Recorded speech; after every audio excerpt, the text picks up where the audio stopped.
Hello प्यारे बच्चों, कैसे हो आप सभी? हाउज योर जोश? Hi sir.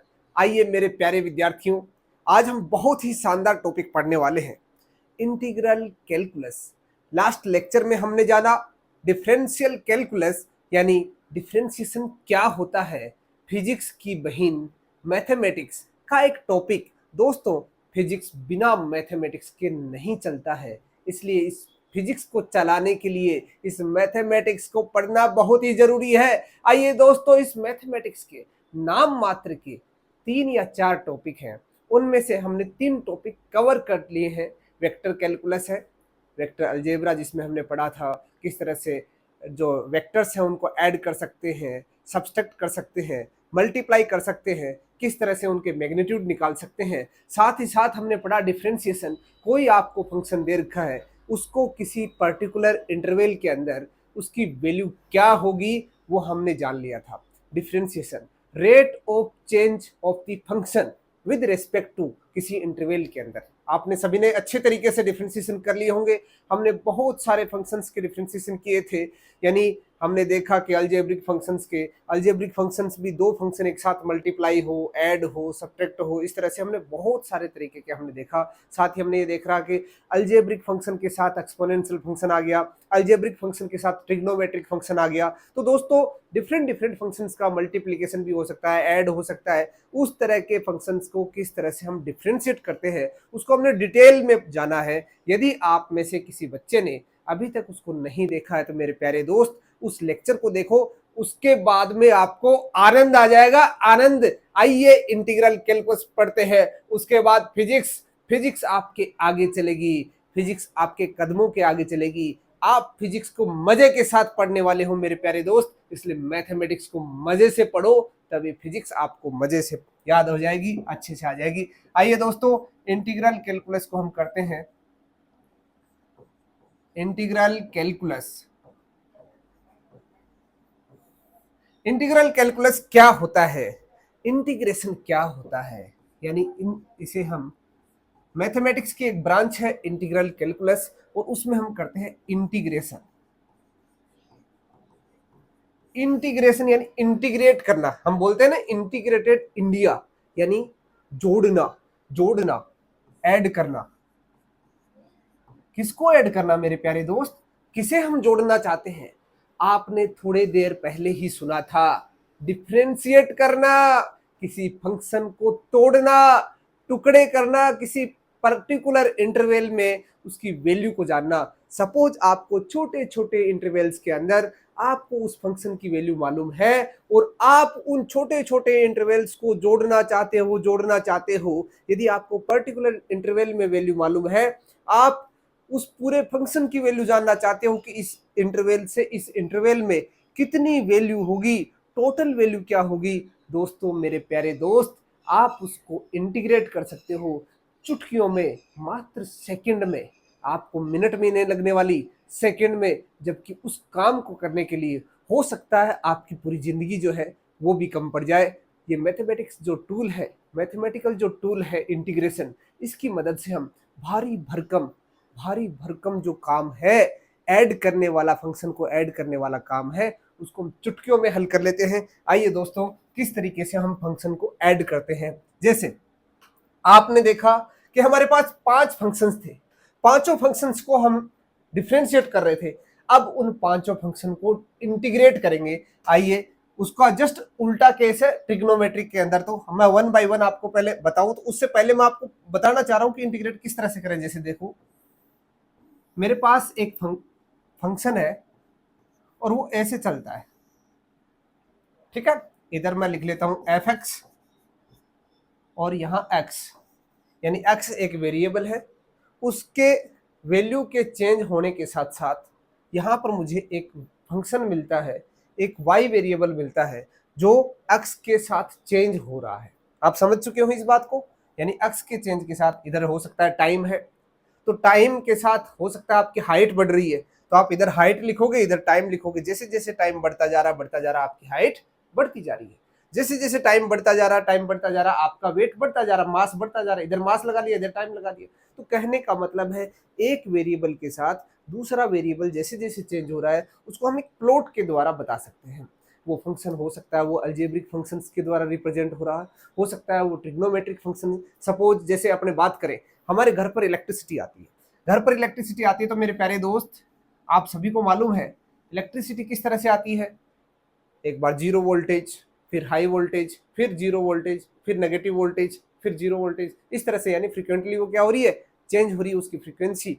यानी उस पर्टिकुलर फ्रीक्वेंसी इंटरवल के अंदर, ये टाइम इंटरवल के अंदर उस पर्टिकुलर फ्रीक्वेंसी से वो चेंज कर रही है, वेरी कर रही है। यदि आपको यकीन नहीं है तो मेरे प्यारे दोस्त आपके उस मोबाइल से आप उस ट्यूबलाइट को या बल्ब को आप रिकॉर्ड करके देखिए, रिकॉर्ड करके देखोगे तो आपको अंदाजा हो जाएगा। उसको जूम करके देखना आप, एफपीएस जो होते हैं ना, पिक्चर पर सेकेंड, उसको आप वेरी करके देखो, आपको डेफिनेटली पता चल जाएगा कि हमारे घर पे जो लाइट आती है वो कंटिन्यूस नहीं है, वो इस तरह से चेंज होती है। क्योंकि वो जो वोल्टेज आता है वो कभी मैक्सिमम, कभी जीरो, कभी नेगेटिव में। तो ये जो फंक्शन है, यानी ये जो पोटेंशियल है, ये हमारा जो वोल्टेज है वो किसका फंक्शन है, टी का। और वो किसके साथ चेंज हो रहा है, किस तरह का लग रहा है अपने को, ट्रिग्नोमेट्रिक है, साइन टी। और इधर मैं लिख सकता हूं इसको v0 साइन टी। तो ये हमारा एक वोल्टेज का फंक्शन है। तो कहने का मतलब हमारे दैनिक जीवन के इतने सारे एप्लीकेशंस है, वहां पर हम फंक्शंस को यूज करते हैं, मैथमेटिकल टूल्स को यूज करते हैं। तो उनमें से एक टूल मैंने यहाँ पर आपके सामने दिखाया है कि हमारे पास एक ऐसा फंक्शन है जो अक्ष के साथ चेंज हो रहा है, और वो इस तरह से चेंज हो रहा है, पहले एक कांस्टेंट वैल्यू है, फिर धीरे धीरे बढ़ता जा रहा है, फिर वापस कांस्टेंट हो जा रहा है। देखो मेरे प्यारे दोस्त, सपोज ये वैल्यू x1 है और ये वैल्यू x2 है। इस x1 के रेस्पेक्ट में इसकी वैल्यू यहां पर, इसको मैं बोल देता हूं f(x1) बोल दूं, ठीक। x2 के रेस्पेक्ट में इसकी जो वैल्यू है, यानी ये इधर आप फंक्शन की वैल्यू चेक करना चाह रहे हो, तो ये है मेरी f(x2), ठीक है। तो ये मैं क्या बोलूं, जैसे ये इंटरवल जो है इसको मैं ऐसे बोल दूं, डिफरेंस है किसमें, एक्स में, तो इसको मैंने डेल एक्स रिप्रेजेंट कर दिया। तो ये जो फंक्शन है, यानी इसका यदि मैं इस पूरे ग्राफ का एक वैल्यू फाइंड आउट करना चाहूं, यानी इतने की एरिया फाइंड आउट करना चाहूं, तो वो क्या हो जाएगा, ये इस तरह से बन गया ना। इसको आप ऊपर थोड़ा सा ये ऊपर की ओर है। यदि मैं इसको बहुत कम, यानी डिफरेंस बहुत कम ले रहा हूं आपको जस्ट दिखाने के लिए, यदि ये डिफरेंस कम होगा तो ये वाला जो पार्ट है ये तो क्या हो गया, डेल एक्स, और ये वाला पार्ट क्या हो गया, एफ एक्स। तो इसका जो एरिया होगा वो क्या होगा, एफ एक्स डेल एक्स हो गया। यदि मैं इस पूरे इंटरवल को f x two minus x one बोल दूं, या फिर इसको कोई सा भी आप रिप्रेजेंट कर दो, एफ एक्स वन बोल दो ऐसे, तो कहने का मतलब है सारे के सारे अलग अलग इंटरवल के अंदर सबको मैं क्या करता जाऊंगा, ऐड करता जाऊंगा। यानी f x one del x one plus f x two del x, यानी नेक्स्ट डेल एक्स, इस तरह से आप करते जाओ। हम छोटे छोटे पीसेज इस तरह से बनाते जाएं, छोटे छोटे पीसेज बनाते जाएं, छोटे छोटे पीसेज बनाते जाएं, और इस तरह से छोटे छोटे पीसेज हम बनाते जाएं, और सारा जो इंटरवल है वो सारा डेल एक्स रखते जाएं, डेल एक्स रखते जाएं, डेल एक्स रखते जाएं। तो मेरे प्यारे दोस्त, ये सारे इंटरवल इक्वल इंटरवल है, और इक्वल इंटरवल के रेस्पेक्ट में जो एफ एक्स है, वो एफ एक्स जो है, यानी अलग अलग एफ एक्स होगा, वो सारा का सारा एफ एक्स क्या होता जाएगा मेरे प्यारे दोस्त, इससे मल्टीप्लाई होकर ये सारा का सारा ऐड होता जाएगा, एफ एक्स एन। यानी एफ एक्स जो फंक्शन है उसकी वैल्यू तो चेंज हो जाएगी, पर डेल एक्स की वैल्यू चेंज नहीं होगी। और मेरे प्यारे दोस्त, यदि इस इंटरवल को मैं इतना स्मॉल कर दूं, इतना स्मॉल कर दूं, तो आप इतना यकीन कर लोगे कि ये जो मैंने यहां पर चेंज लिया था, इसको मैंने इग्नोर किया था, ये वाला जो पार्ट है यहां पर, आप समझ रहे होंगे मेरी बात को। यहां पर मैंने क्या किया, इसको इग्नोर किया था, ये वाला जो पार्ट है ना ऊपर वाला, इसको इग्नोर करके फिर इसका मतलब एरिया निकाला था। अब यदि मैं इसको और श्रिंक कर दूं और इस साइड को पास ले आऊं, तो आप मेरे प्यारे दोस्त इसको इमेजिन करके देखिए, यदि मैं इसको और पास लेके आ जाऊं तो क्या होगा, ये फिर नेक्स्ट वाला थोड़ा सा ऊपर दिखाई देगा। क्लियर है बात। तो आप समझ चुके होंगे इंटीग्रेशन का फायदा क्या है। थोड़ा सा आपको इग्नोर करना पड़ेगा, यानी जब इसको हम पूरा का पूरा टोटल ऐड करेंगे तो ये आ जाएगा एफ एक्स, और इस एक्स में क्या चेंज, बहुत स्मॉल कर देंगे तो इसको इस तरह से लिखा जाएगा एफ एक्स डी एक्स। ये क्या हो गया, मेरा इंटीग्रेशन हो गया, यानी इस पूरे को जोड़ूंगा तो ये क्या बन जाएगा F x d x. F x उस एक्स पर वैल्यू क्या है, यानी इस इंटरवल से यहां से इंटरवल के बीच में यदि मैं इसको ऐड करना चाहूंगा तो छोटे छोटे छोटे छोटे इंटरवल्स के अंदर मैं उसको ब्रेक कर लूंगा, ब्रेक करके फिर इसको ऐड कर दूंगा, और ये ऐड करने का काम कौन करेगा, इंटीग्रेशन। और इसका एक फॉर्मूला होता है, हर फंक्शन का अलग अलग फॉर्मूला होता है, उसको हमें थोड़ा सा मेहनत करने की आवश्यकता है, उसको हमें थोड़ा सा याद करने की आवश्यकता है मेरे प्यारे दोस्त। इसलिए याद करने वाला कंटेंट मैं आपको अभी बताता हूं, किस तरह से याद करोगे आप, देखिए। जैसे सबसे पहले मैं अलजेब्रिक फंक्शन है, उस अलजेब्रिक फंक्शन का इंटीग्रेशन करना चाहता हूं, यानी इंटीग्रेशन का सिंबल होता है ये, इस तरह से देखो, एस जो होता है ना, एस की तरह इस तरह से फैला देना है इसको थोड़ा सा ऊपर की ओर नीचे की ओर, है ना। और यहां पर जैसे मैंने लिख दिया एफ एक्स डी एक्स, ये है इंटीग्रेशन, ठीक है। अब यहां पर फंक्शन कैसा है, अलजेब्रिक है, और अलजेब्रिक में आप मेरे प्यारे दोस्त जानते हैं कि अलजेब्रिक में एफ एक्स जो फंक्शन होता है वो क्या होता है, जो हमारे अल्फाबेट्स होते हैं, अल्फाबेट्स यानी एलिमेंट्स होते हैं, उन अल्फाबेट्स का पावर होता है, वो कितनी भी पावर हो सकती है, आप सारे इसको अच्छे से समझते हैं। यानी मैं यहां पर लिख दूं x टू पावर n, और ये है मेरा एक इंटीग्रेशन, यानी x टू पावर n मेरा एक अलजेब्रिक फंक्शन है, उसका मुझे क्या करना है, डिफरेंशिएशन करना है, और कहां से कहां तक करना है, तो वो तो आती है यहां से लिमिट। तो लिमिट मैंने सपोज यहां पर x1 पुट कर दिया, किसके रेस्पेक्ट में कर रहे हैं, x के रेस्पेक्ट में, तो x की वैल्यू पुट करनी, कहां से कहां तक, कहां से कहां तक कौन डिसाइड करता है, यानी आपका फंक्शन कहां से स्टार्ट हो रहा है कहां पर एंड हो रहा है, वो जरूरी नहीं है। आपका मकसद क्या है, आप हो सकता है यहां का एरिया निकालना चाह रहे हो सकता है आप यहां का एरिया निकालना चाह रहे हो सकता है आप यहां का एरिया निकालना चाह रहे हो, तो यहां से यहां के बीच का, यानी यहां इनिशियल वैल्यू x की कितनी है, फाइनल वैल्यू x की कितनी है, यहां से यहां पता कर रहे हो तो यहां x की वैल्यू इनिशियल कितनी है, यहां फाइनल वैल्यू कितनी है, तो इनिशियल रखेंगे नीचे और फाइनल रखेंगे मेरे प्यारे दोस्त ऊपर की ओर, ठीक है। इस तरह से हम इंटीग्रेशन करेंगे। इसका जो वैल्यू होता है वो प्यारे दोस्त इंटीग्रेट यानी जोड़ना, क्या जोड़ेंगे, इसकी जो पावर है उसमें एक जोड़ देंगे, और नीचे ऐसा का ऐसा इसको रख देंगे। आपने डिफरेंशिएशन में जाना था कि पावर में एक कम कर देते हैं, डिफरेंशिएशन यानी टुकड़े करना, पावर में एक कम कर देते हैं, पावर को पहले रख देते हैं, पर इंटीग्रेशन में ऐसा नहीं है मेरे प्यारे दोस्त। इंटीग्रेशन में पावर में एक ऐड करते हैं, क्योंकि जोड़ने का काम है, तो आप इस तरह से इसको याद करने का तरीका समझ लो आप, कि जोड़ना है तो यानी एक जोड़ दो, डिफरेंशिएशन यानी तोड़ना है तो एक कम कर दो, तो ये तो फंक्शन का काम।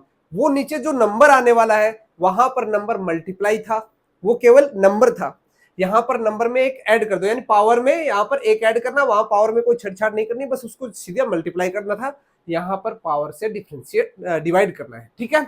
बात क्लियर है। यदि यदि यहां पर लिमिट नहीं पता है आपको कहां से कहां तक इंटीग्रेट करना है, तो प्यारे दोस्त इसका भी जुगाड़ है।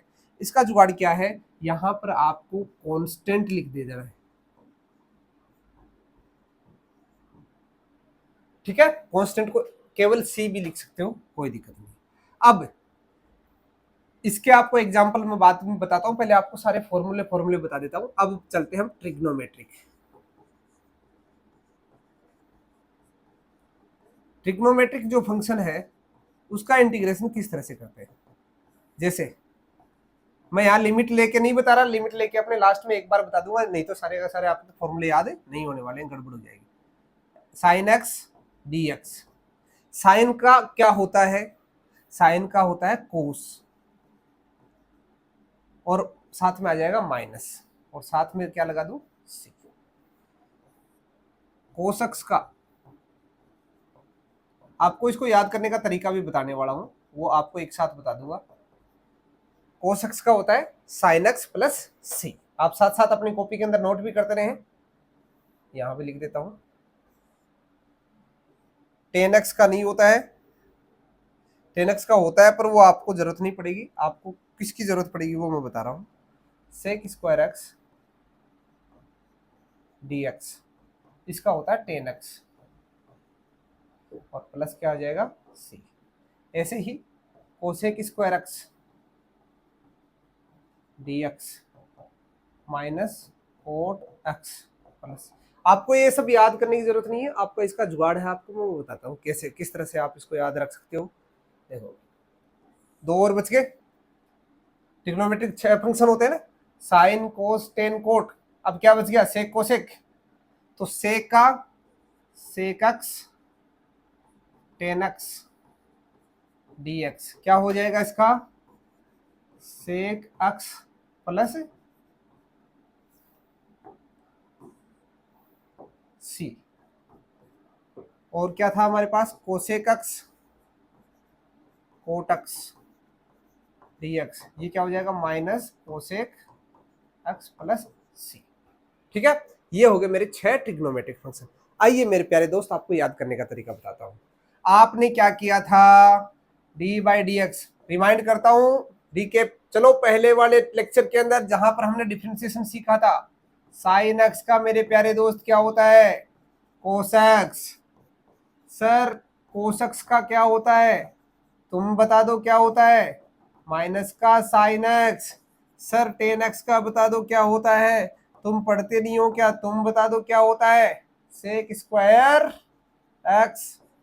सर कोट एक्स का बता दो क्या होता है, अरे प्यारे दोस्त कोट एक्स का होता है cosec square x. Sir sec x का क्या होता है, अरे मेरे प्यारे दोस्त बताया था ना, sec x tan x. Sir cosec x का क्या होता है, सर कोसेक एक्स का होता है minus cosec x cot x. Sir ये तो हमने सारे के सारे याद कर लिए हैं, याद करने में भलाई है मेरे प्यारे दोस्त। याद नहीं करोगे तो आप फिजिक्स के इस जंजाल में फंस जाओगे, आपको हमेशा मुश्किल लगने लग जाएगी। अब देखने वाली मेरे प्यारे दोस्त बात ये है, इस फंक्शन को तोड़ते हैं, इसके टुकड़े करते हैं, तो ये कैसा दिखता है, ये कोसेक्स की तरह चेंज होता है। यदि इसके टुकड़े करते हैं तो हमें ये ऐसा लगता है जैसे ये साइन एक्स है, इसके टुकड़े करते हैं तो हमें ये ऐसा लगता है ये सेक स्क्वायर एक्स है, इसके टुकड़े करते हैं तो कोसेक स्क्वायर एक्स माइनस के साथ ये सेक एक्स है, तो सेक एक्स और टेन एक्स के मल्टीप्लीकेशन के जैसा लगता है। और कोसेक एक्स का जब डिफरेंशिएशन करते हैं तो ये माइनस के साथ कोसेक एक्स और कोट एक्स का मल्टीप्लीकेशन लगता है। टुकड़े किए थे, अब उनको हम जोड़ना चाहते हैं, इन टुकड़ों को जोड़ेंगे, यानी कोसेक्स के टुकड़ों को जोड़ेंगे तो क्या बन जाएगा मेरे प्यारे दोस्त, साइन एक्स बन जाएगा। सर याद करने का तरीका मजा आ गया, पर आप जब इंटीग्रेशन को याद करोगे, क्योंकि मैंने इंटीग्रेशन शुरू किया है साइन एक्स से, और साइन एक्स जो है वो कोसेक्स वाले में आता है और वो भी माइनस के साथ, यहाँ माइनस है इसको उधर ले आओ, यानी साइन एक्स का इंटीग्रेशन माइनस कोसेक्स। साइन एक्स का इंटीग्रेशन मेरे प्यारे दोस्त क्या होता है, माइनस का कोसेक्स।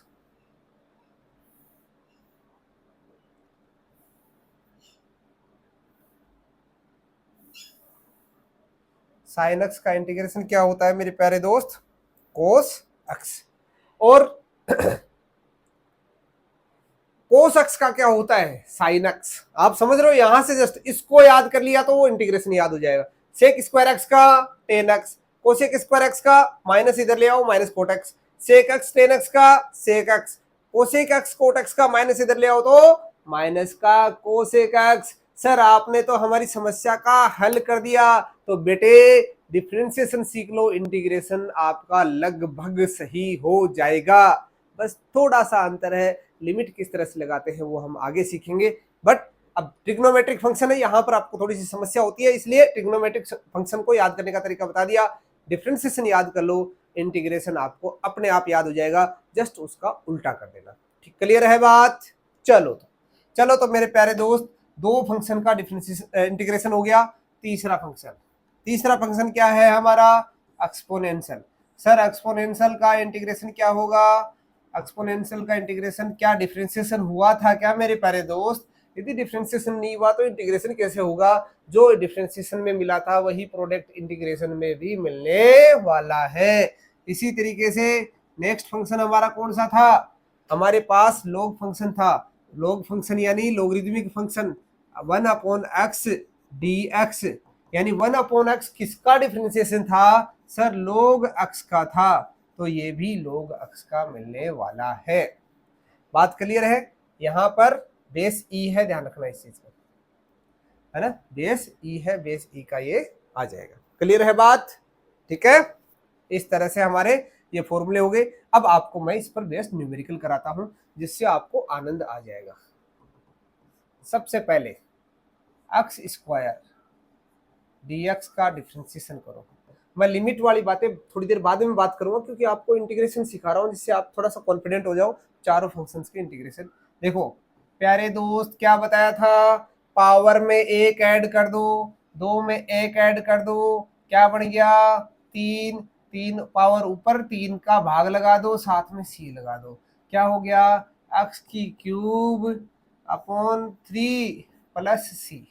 इंटीग्रेशन हो गया। चलो तो मेरे प्यारे दोस्त दूसरा एग्जांपल आप बताइए मेरे दोस्त, x⁻10 dx।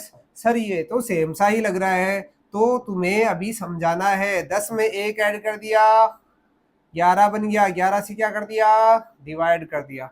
मेरे प्यारे दोस्त मुश्किल नहीं है न? चलो तो ये बता दे 3/2 dx। सर ये क्या कर दिया आपने? 3/2 फ्रैक्शन वाली क्वांटिटी ले आए, तो फ्रैक्शन में आपको ऐड करने में जोर आता है क्या?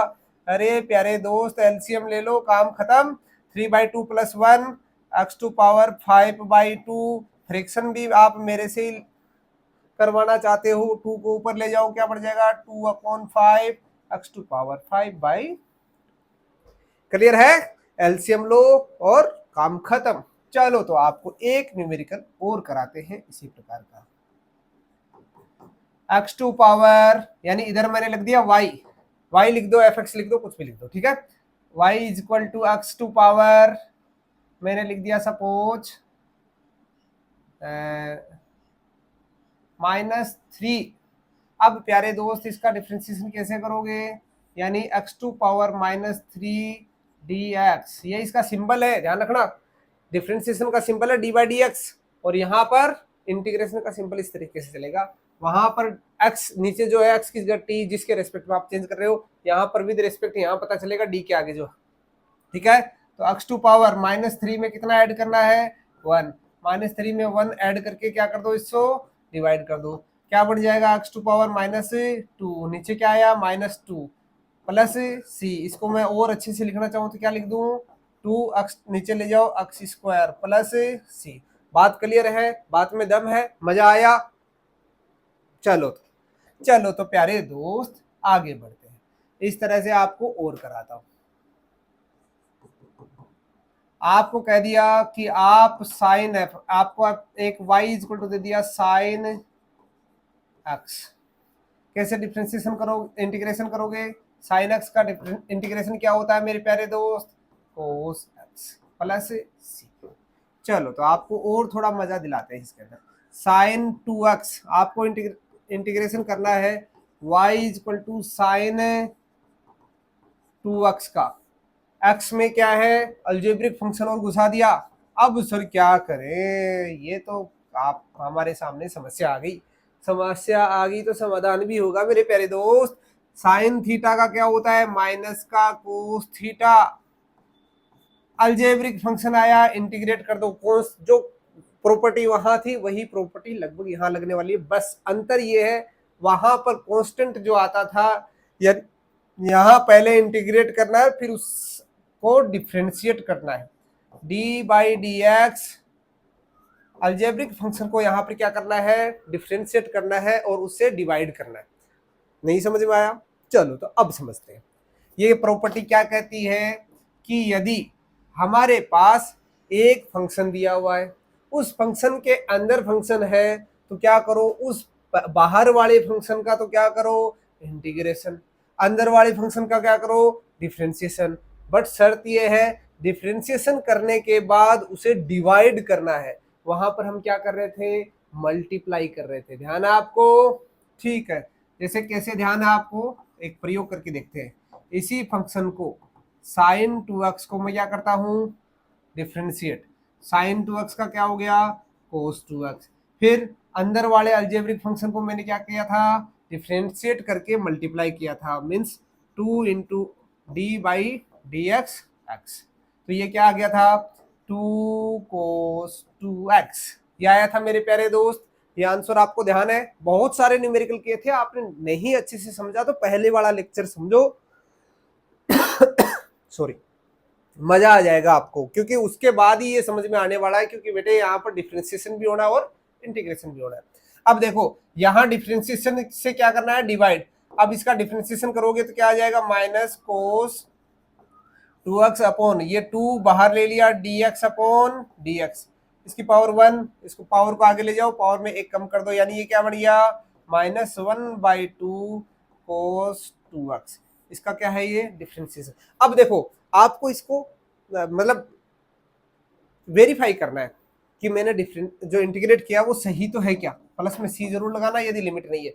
मैंने ये किया वो सही तो है क्या, इसका जुगाड़ क्या है, इसको डिफरेंशिएट करके देख लो आप। जैसे देखो, इसको हम डिफरेंशिएट करते हैं,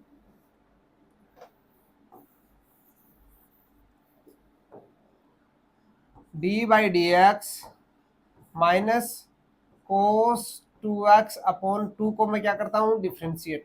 देखो, -1/2 को मैं क्या ले आया बाहर, D by D x cos 2x, ठीक है। -1/2 कोस 2x का क्या होता है, साइन का 2x, साथ में माइनस के साथ। फिर क्या कहा कि अंदर एक अलजेब्रिक फंक्शन है तो उसको भी क्या करो, डिफरेंशिएट करो, 2x। बताओ मेरे प्यारे दोस्त, इस माइनस को बाहर ले आऊं, प्लस हो जाएगा 2 साइन 2x। ये क्या हो गया, इंटू 2, इस 2 से 2 काट दो। किसका है ये, किसका है ये, तुमको इंतजार में हूं ना।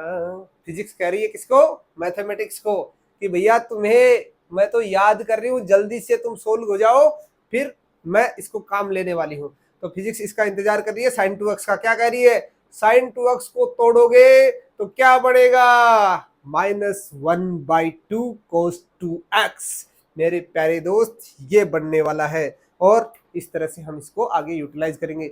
आपको अभी लग रहा है कि साइन 2x का मैं क्या करूंगा, कोस 2x का मैं क्या करूंगा। मेरे प्यारे दोस्त, यदि तुम्हें फिजिक्स समझ में आ जाएगी तब तुम्हें इसका मतलब समझ में आने लग जाएगा, और जब मतलब समझ में आने लग जाएगा तो साइन 2x को देखते ही आपके दिमाग में इसकी पिक्चर बनने वाली है, इस फंक्शन की पिक्चर बनने वाली है, और वो फंक्शन किस तरह से वेरी करता है वो आपके दिमाग में इस तरह से वेव की तरह चलेगा, और वेव की तरह चलेगा तो उसकी एप्लीकेशन भी आपको अच्छे से समझ में आने वाली है, क्योंकि ये आगे ओसिलेटर वगैरह होते हैं वहाँ पर बहुत काम आता है, बहुत काम में आता है। Sine wave, cos wave, square wave, triangular wave, है ना, ये बहुत सारी वेव होती हैं, और उनके जो फंक्शंस होते हैं वो साइन कोस ट्रिग्नोमेट्रिक फंक्शंस ही होते हैं ज़्यादातर, तो हम वहाँ पर इनको काम में लेते हैं।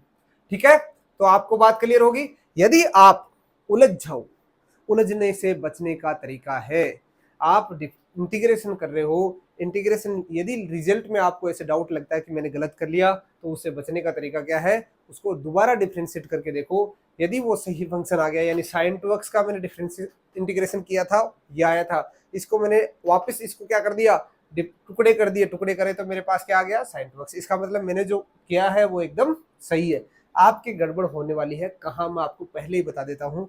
आप यहाँ पर डिफरेंशिएट करोगे, यानी यहाँ का काम क्या है, फंक्शन के अंदर फंक्शन है तो आप क्या करोगे, पहले उस फंक्शन का इंटीग्रेशन, फिर उस फंक्शन के अंदर जो फंक्शन है उसका डिफरेंशिएशन, डिफरेंशिएशन करने के बाद उसे डिवाइड करोगे, न कि मल्टीप्लाई। यहाँ पर डिफरेंशिएशन में हम मल्टीप्लाई करते थे, यहाँ पर हम क्या करेंगे, डिवाइड करेंगे, बस इतना सा अंतर है।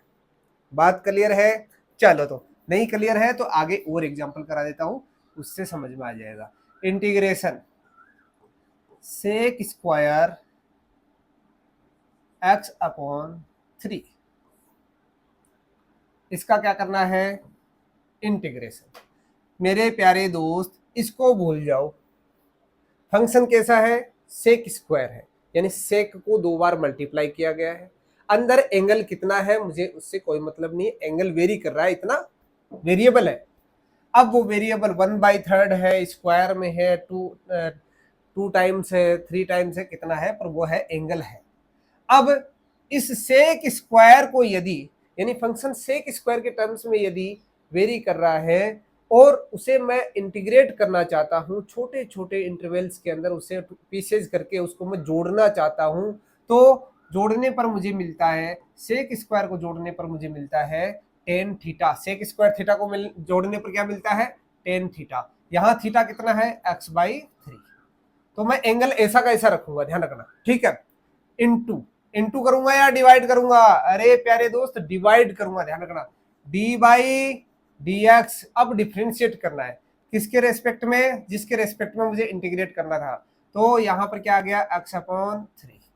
अब इसको देखो, ऊपर तो है 10x/3, यहाँ ब्रैकेट लिखो या ना लिखो कोई फर्क नहीं पड़ता है, ध्यान रखना आप, यदि साथ में वेरिएबल हो तो ब्रैकेट लिखने में ज्यादा बढ़िया रहता है।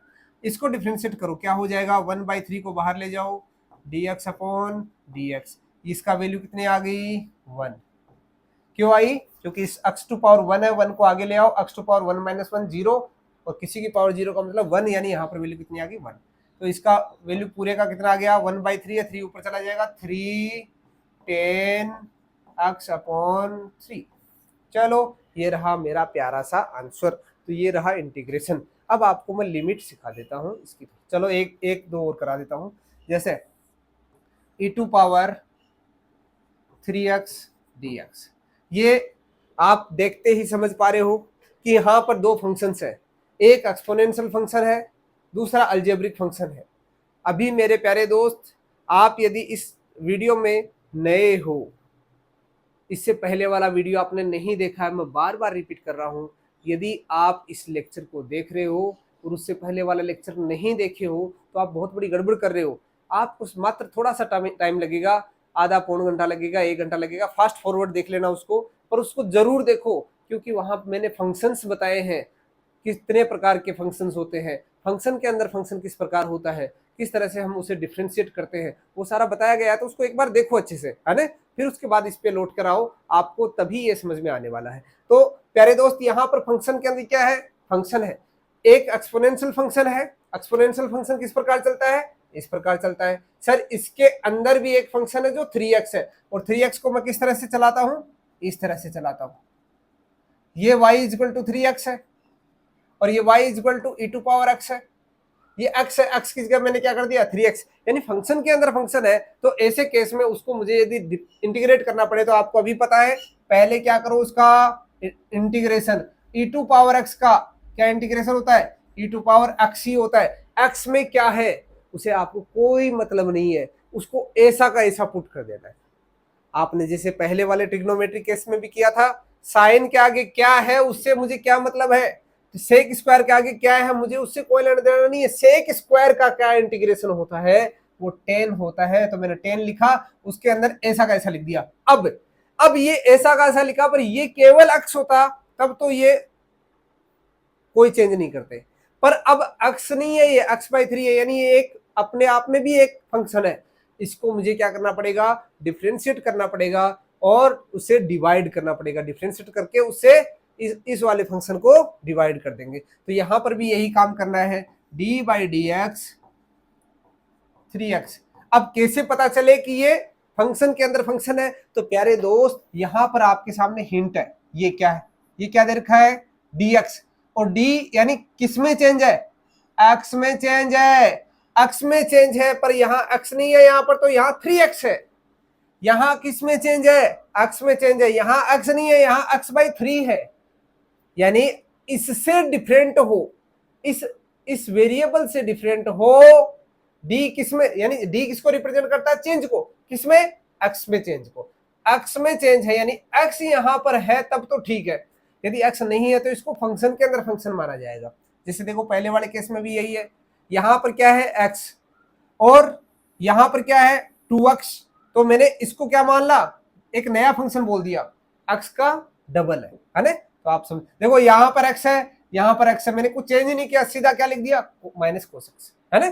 तो डायरेक्ट फॉर्मूला कब लिखना है, जब यहाँ का वेरिएबल सेम हो। जैसे मैं आपको बता दूं कि मैंने इसी को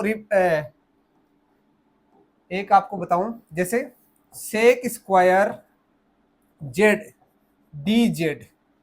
अब बताओ मेरे प्यारे दोस्त क्या होगा इसका।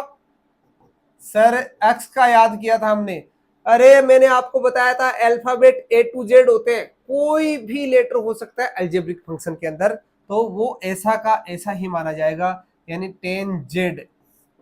मैंने आपको x का फॉर्मूला याद करवाया, कोई थीटा का फॉर्मूला याद करवाएगा, कोई y का फॉर्मूला याद कराएगा, कोई t का फॉर्मूला याद कराएगा। कहां पर कुछ भी आए, कोई सा भी लेटर आए a से लेके z तक, आपको सिर्फ उसे एक अलजेब्रिक फंक्शन का वेरिएबल मानना है और उसे इसके अंदर पुट कर देना है। तो यहाँ पर मैंने z दिया, z के साथ चेंज हो रहा है, इसलिए यहाँ पर मैंने 10z लिख दिया। समझ गए आप, बात क्लियर है, आपको उसमें कोई दिक्कत नहीं होनी चाहिए।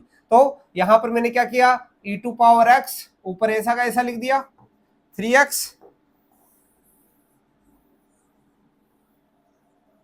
अब यहां पर क्या करना है, नीचे 3 को बाहर ले आया, D by D x x, ये क्या हो गया प्यारे दोस्त 1/3, इसकी पूरे की वैल्यू कितनी होगी 1 e टू पावर 3x। इस तरह से हमारे ये सारे के सारे क्या हो गए, जो इंटीग्रेशन है उनको मैंने विदाउट लिमिट बताया है एक बार, फिर आपको मैं लिमिट के साथ, यहाँ सी जरूर लिखना सब में, क्योंकि यहाँ लिमिट नहीं लगा रहे, आपको लिमिट लगाना भी एक बार मैं सिखा देता हूँ। चल तो दोस्त, जैसे आपको कह दिया जाए कि एक फंक्शन है और वो इस तरह से चल रहा है, ये x इक्वल टू 0 है, इधर y है, इधर x है, और x की वैल्यू ये 1 है, ये 2 है, ये 3 है, इस तरह से वेरी कर रहा है। आपको बताना है कि ये फंक्शन 1 से 2 के बीच में जो वेरी करता है, तो उसको आप इसके छोटे छोटे स्मॉल पीस करके आप उसके पूरे का एरिया मुझे बतला दो। ये जो पूरा का पूरा जो इतना एरिया, इतना सरफेस है ना, इतना प्लेन है, प्लेनर सरफेस है, इस प्लेनर सरफेस का मुझे क्या बता दो, एक एरिया बता दो। यानी एरिया बताने का तरीका क्या होगा, यानी y dx।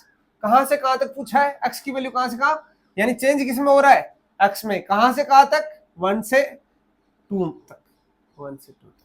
अब y जो है, y कौन सा फंक्शन है प्यारे दोस्त, y फंक्शन है e टू पावर x का, एक्सपोनेंशियल फंक्शन है, e टू पावर x का फंक्शन है। तो मैं यहां पर क्या रख देता हूं, इसे मैं इधर i लिख देता हूं, 1 से 2, y की वैल्यू कितनी है e to power x dx, ठीक है। अब देखो इस इंटीग्रेशन सिंबल का काम क्या है, इंटीग्रेट करना। e to power x function को इंटीग्रेट करते हैं तो क्या आता है, e टू पावर x ही आता है। पहले तो इसको चेक करो कि फंक्शन के अंदर फंक्शन है क्या, सर यहां पर भी x और यहां पर भी x, कहने का मतलब केवल फंक्शन है, केवल फंक्शन है। तो e टू पावर x का इंटीग्रेशन का फॉर्मूला क्या होता है, sir e to power x का e टू पावर x ही होता है, तो e टू पावर x लिख दिया। अब आपको लिमिट रखनी है, यहाँ c नहीं लिख रहा है, यहां से यहाँ एक आप रेंज दे रखी है, तो आपको c नहीं लिखना, कॉन्स्टेंट नहीं लिखना, अब आपको लिमिट लगानी है। तो लिमिट लगाने के लिए आपको एक ऐसा लाइन खींचनी है, लाइन ड्रॉ कर ली, नीचे क्या लिखो 1, ऊपर क्या लिखो, जैसे यहां पर जो भी दे रखा है वो वैल्यू पुट करनी है, नीचे वाली वैल्यू यहां पर, ऊपर वाली वैल्यू यहां पर। इसे बोलते हैं अपर लिमिट, इसे क्या बोलते हैं अपर लिमिट, यानी कहां तक आपको मैक्सिमम वाला जो, यानी अधिकतम कहां तक आपको ऐड करना है। और ये लोअर लिमिट, स्टार्टिंग कहां से करनी है, इंटीग्रेट करने का जो इंटीग्रेशन आप कहां से शुरू करोगे और कहां पर फिनिश करोगे, जहां फिनिश करोगे उसे अपर लिमिट, जहां से शुरू करोगे उसे लोअर लिमिट बोलते हैं। अब देखो प्यारे दोस्त, ये जो वैल्यू है, अब यहां पर क्या करोगे आप ये समझ लो ये वैल्यू किन की है, आपको बहुत ही शानदार अंदाज में मैं बताने वाला हूं, आप कभी नहीं भूलोगे जिंदगी भर। सबसे बड़ी समस्या बायोलॉजी के बच्चों के लिए तो सबसे बड़ी समस्या आती है यहां पर लिमिट रखते टाइम। देखो ये वैल्यू किन की है, आप यहां पर देखिए ये वैल्यू किन की है, ये 1 और 2 किसकी वैल्यू है, x की वैल्यू है सर, ये x है, यहां पर ये वैल्यूज क्या है, इधर का वेरिएबल x है, तो ये x की वैल्यू है 1 और x की वैल्यू है 2। स्टार्टिंग लिमिट है, यानी लोअर लिमिट है 1, अपर लिमिट है 2, x की वैल्यू 1 है, अब ये x है, x है तो इसका मतलब ये जो वेरिएबल है ना इसकी वैल्यूज है, तो इस x की वैल्यू को इसको रिप्लेस करना है, यानी इंटीग्रेशन के बाद जो फंक्शन है उसमें x जो है ना उसको रिप्लेस करना है, किससे? इस लिमिट की वैल्यू से। बट कंडीशन ये है मेरे दोस्त, पहले अपर लिमिट को रखोगे फिर लोअर लिमिट को पुट किसकी जगह पुट करोगे? उस वेरिएबल की जगह। जैसे यहाँ x की वैल्यू कितनी है? 2, तो इस फंक्शन के अंदर जहां पर भी x है वहां पर वो वैल्यू पुट कर दो। जैसे x की वैल्यू यहाँ कितनी है? 2, तो x को मैंने हटाया और उस वैल्यू को पुट कर दिया। क्या बन गया? e के ऊपर x था, x की वैल्यू कितनी थी? 2, मैंने यहाँ पुट कर दी 2। अब लगाओगे माइनस, क्योंकि सर यहाँ पर दो वैल्यूज है, लोअर लिमिट भी है, x की value upper limit 2, lower limit 1। अब इस लोअर लिमिट को भी पुट करना है, तो लोअर लिमिट को पुट करने के लिए प्यारे दोस्त यहाँ माइनस लिखा जाता है और वही वापस फंक्शन दोहराते हैं। e टू पावर क्या है? x, इस x की जगह क्या रखना है? अब 1 रखना है, लोअर लिमिट की वैल्यू पुट करनी है। ये रहा मेरा answer, e to power 2 minus e to power 1। ये इसका क्या है? सॉल्यूशन है। यदि आप होशियार बच्चे हो और आगे सिंप्लीफाई करना चाहते हो, e को इसमें कॉमन ले लो, यहाँ पर 1 होएगा और यहाँ पर, तो e टू पावर 1 माइनस 1, ये इसका क्या हो जाएगा? सॉल्यूशन। आइए दोस्तों एक और प्यारा सा लिमिट वाला क्वेश्चन आपको मैं कराता हूं, algebraic. x to power 5 dx, इसका क्या करना है आपको? इंटीग्रेशन। आपको वैल्यू दे दी 5 टू 5 नहीं, थोड़ा सा आसान वाला करा देता हूं आपको। यहाँ x टू पावर 2 वाला कराते हैं, 2 से 3। दोस्त इंटीग्रेशन क्या होता है? ये इंटीग्रेशन का सिंबल हटा देते हैं, डायरेक्ट इंटीग्रेशन करते हैं। x टू पावर 2 का इंटीग्रेशन क्या होता है? x to power 3/3। Limit put करना है, लाइन खींच दो, नीचे वो कौन सी वैल्यू? 2, ऊपर कौन सी वैल्यू? 3। इस कांस्टेंट को तो बाहर रख लो और इसको आसान तरीका है, ब्रैकेट लगा दो। x टू पावर 3 लिमिट 2 से 3। अब क्या करना है? यहाँ c मत लगाते जाना आप। कुछ बच्चे क्या करते हैं, मैंने बहुत बार ये करके बच्चों को ऐसे कॉपी में लिखते हुए देखा है कि यहाँ इंटीग्रेशन जो होता है, यानी इस सिंबल का जो काम है इस फंक्शन को ऐड करना, इंटीग्रेट करना, पर वो क्या करते हैं? इसको लास्ट तक लिए फिरते हैं, इस इंटीग्रेशन के सिंबल को लास्ट तक इंटीग्रेशन कर देंगे, फिर भी इस सिंबल को अपने साथ साथ घुमाते ले चलते हैं। बेटे इसका काम है इंटीग्रेट करना। आपने इस x स्क्वायर के फंक्शन को इंटीग्रेट किया तभी तो हमें 1/3x³ मिला। तो 1/3x³ के आगे आप ये सिंबल लगा रहे हो, इसका कोई औचित्य नहीं है। ये तो फिर इस फंक्शन को दोबारा इंटीग्रेट करना चाह रहे हो आप, उसका मकसद बदल जाएगा। तो अब यहाँ पर क्या है? अब यहाँ पर हम क्या कर रहे हैं? यहाँ पर हम लिमिट रखना चाह रहे हैं, यानी 1/3 ब्रैकेट, क्या बताया था मैंने आपको? ये x की वैल्यूज है, तो x को रिप्लेस कर दो, यानी x जो है ना उसकी जगह पहले क्या रखूंगा मैं? Upper limit 3। ऊपर पावर की कितनी थी x की? 3, तो 3 की पावर 3। क्लियर है? माइनस लगाऊंगा। अब वापिस उसी फंक्शन में जाऊंगा, यानी x जो है इसकी जगह क्या रख दूंगा? इसको रिप्लेस कर दूंगा। यानी आपका काम है उस वेरिएबल को उस नंबर से रिप्लेस करना, पहले अपर लिमिट से फिर लोअर लिमिट से। अब लोअर लिमिट से रिप्लेस कर दूंगा तो क्या हो जाएगा? 2 रेज़ टू पावर 3। ये लो, काम लिमिट का भी खत्म। अब लिमिट वाला डंडा जो है ना इसको हटा देना। अब इसको सिंप्लीफाई करो, 1/3, 3 टू पावर क्यूब क्या हो जाएगा? 27।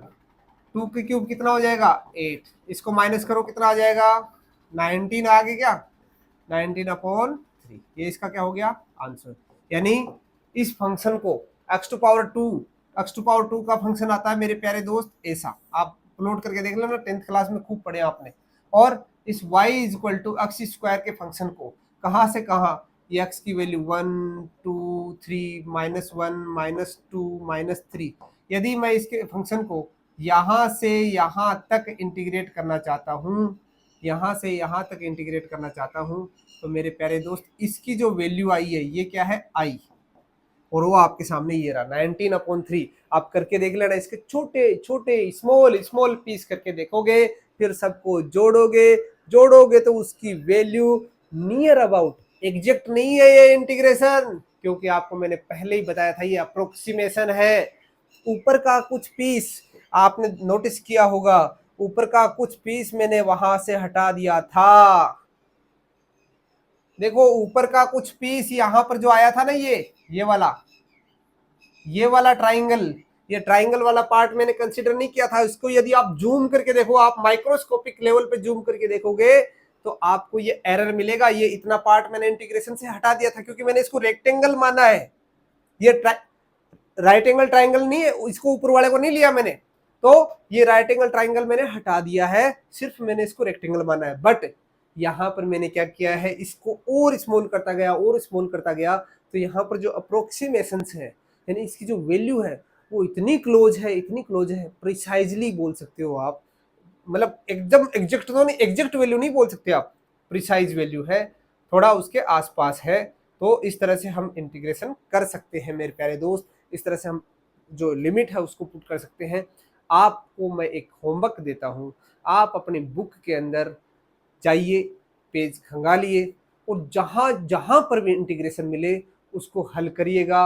आपका ये टॉपिक इतना शानदार जानदार हो जाएगा, कहीं पर भी कोई डाउट नहीं आएगा, ये मैं गारंटी से बोलता हूँ। क्योंकि आपने यदि इसको अच्छे से समझने की कोशिश की है, यदि इसको अप्लाइड तरीके से समझने की कोशिश की है कि हम इंटीग्रेशन क्यों करते हैं, तो आपको मेरे प्यारे दोस्त फिजिक्स में कहीं पर भी कोई दिक्कत नहीं होने वाली है। क्योंकि सबसे बड़ी समस्या differentiation, integration, vector addition, multiplication इनमें आती है। बच्चे इनको अच्छे से नहीं करते हैं। फिजिक्स में जब आगे पढ़ते हैं, चैप्टर बाय चैप्टर पढ़ते जाते हैं, जब उनको रटने की कोशिश करते हैं, फिजिक्स रटने से ताबे नहीं आती है मेरे प्यारे दोस्त। इसको समझना बहुत जरूरी है। इसलिए इसलिए जाग जाओ और इसको समझने में लग जाओ, क्योंकि समझने से ही आपके दिमाग में ये घुसने वाली है, परमानेंट मेमोरी में जाने वाली है और आपको पढ़ने में आनंद आने वाला है। इसलिए प्यारे दोस्त, हम अब नेक्स्ट लेक्चर के अंदर हमारा जो नेक्स्ट चैप्टर है उसको हम शुरू करने जा रहे हैं, motion in straight line. The next lecture के अंदर हम वो पढ़ेंगे। आप इन पर जितना आप कर सकते हो, जितनी एक्सरसाइज कर सकते हो आप करिए। कहीं पर भी कोई डाउट हो तो आप मुझे बताइएगा, आपके साथ मैं खड़ा हूँ, आपको कोई भी दिक्कत नहीं आने वाली। जय हिंद।